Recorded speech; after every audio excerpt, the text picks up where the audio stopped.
कुछ हद तक ये धारणा है कि कई टर्म्स यूज़ किए जाते हैं, black fungus, yellow fungus, white fungus. ये समझना ज़रूरी है कि कई टर्म्स जो हैं वो मिसलीडिंग है और जिससे कन्फ्यूजन ज़्यादा हो जाता है। फंगल इन्फेक्शन अगर हम देखें तो इवन जो हम ब्लैक फंगस की बात करते हैं, म्यूकरमाइकोसिस की, एक्चुअली वो ब्लैक फंगस एक अलग फैमिली है। ब्लैक फंगस का नाम इस म्यूकर के साथ इसलिए जो जुड़ गया क्योंकि जो इसका कल्चर होता है वो वाइट कलर का फंगल कॉलोनीज आती हैं, वाइट कलर की फंगल कॉलोनीज के साथ ऊपर ब्लैक डॉट्स आ जाती हैं, और वो कल्चर में अगर वो थोड़े थोड़े ब्लैक डॉट्स दिखते हैं, इसलिए एक जनरल टर्म में ये ब्लैक फंगस का नाम इसको दे दिया गया। तो ये बात समझना बहुत ज़रूरी है कि अगर हम बात कर रहे हैं तो इट्स बेटर कि हम यूज़ करें करेक्ट नेम, क्योंकि ये कन्फ्यूजन हो जाता है, क्योंकि कई दफ़ा कुछ एरियाज़ में अगर फंगस ग्रो करे तो उसका कलर अलग लग सकता है, और उसको आप एक ही फंगस को अलग अलग कलर के नाम से लेबल करने से कन्फ्यूजन हो सकता है। ज़्यादातर अभी जो देखा जा रहा है वो म्यूकरमाइकोसिस है, ओकेजनली कैंडिडा इन्फेक्शन और एस्परजिलस इन्फेक्शन लंग्स में पाया जा रहा है। जैसे मैंने पहले भी कहा था, म्यूकर जो है एक फंगस इन्फेक्शन है जो मेनली सॉइल में देखा जाता है, एनवायरनमेंट में है, और it is not a communicable disease, यानी कि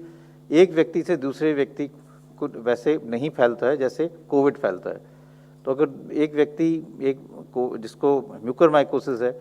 वो और किसी व्यक्ति के साथ बैठा है तो ऐसा नहीं है कि उसको फंगल इन्फेक्शन उससे फैल जाएगा। तो ये समझना बहुत ज़रूरी है।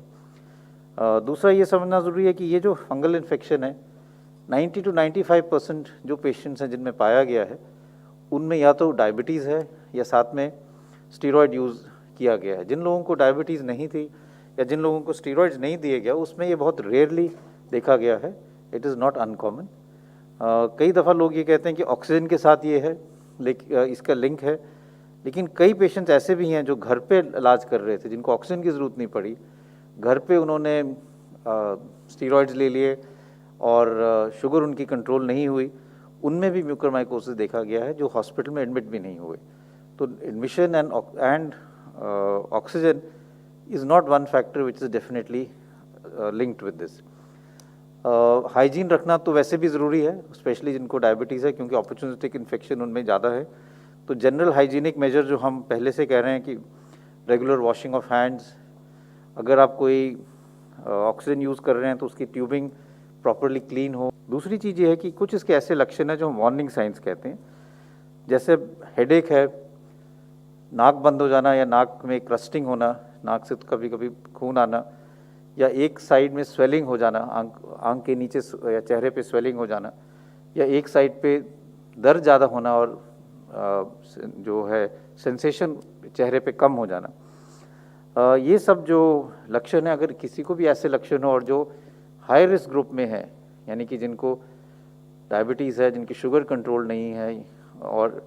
स्टीरॉयड्स ले रहे हैं, उनको अपने डॉक्टर के साथ संपर्क करके अपना चेकअप कराना चाहिए। सिंपल टेस्ट है, नाक का एग्जामिनेशन, नेज़ल एंडोस्कोपी भी कर सकते हैं जिससे आप नाक के अंदर देख सकते हैं, और वहाँ से स्वैब और बायोप्सी भी ले सकते हैं जिससे डायग्नोसिस भी हो सकता है, और जल्दी ट्रीटमेंट शुरू करने से इसका आउटकम भी बेटर रहता है। तो ये बहुत ज़रूरी है कि हम समझें कि fungal infections by name better रहेगा रादर देन बाय कलर, क्योंकि उससे थोड़ा कन्फ्यूजन रहता है।